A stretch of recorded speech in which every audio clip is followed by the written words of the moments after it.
Chennai D நகரில் அமைந்துள்ள தி Chennai silks கட்டடத்தில் 2ஆம் நாளாக இன்றும் தீ தொடர்ந்து எரிந்து வருகிறது. கட்டடத்தின் 7 மாடியிலிருந்து 4வது தளம் வரை இடிந்து விழுந்தது.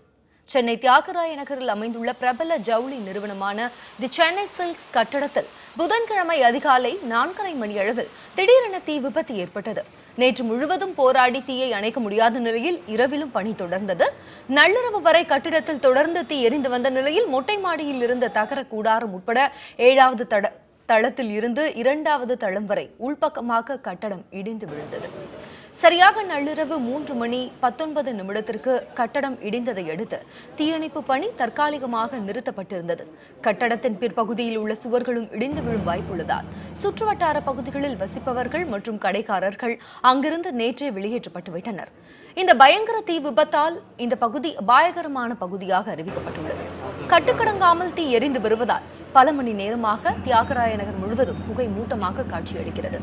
2ஆம் நாளாக தீ எரிந்து வரும் நிலையில் மக்களின் பாதுகாப்பு ஏற்பாடுகளை மேலும் உறுதி செய்த பிறகே மீண்டும் தீயை அணைக்கும் பணி தொடரும் என்று தெரிவிக்கப்பட்டுள்ளது. இன்று காலையில் திடீரென கட்டடத்தின் முன்பகுதியில் தீ பற்றி எரிய தொடங்கியது. அதனை தீயணைப்பு வீரர்கள் உடனடியாக அணைத்தனர்.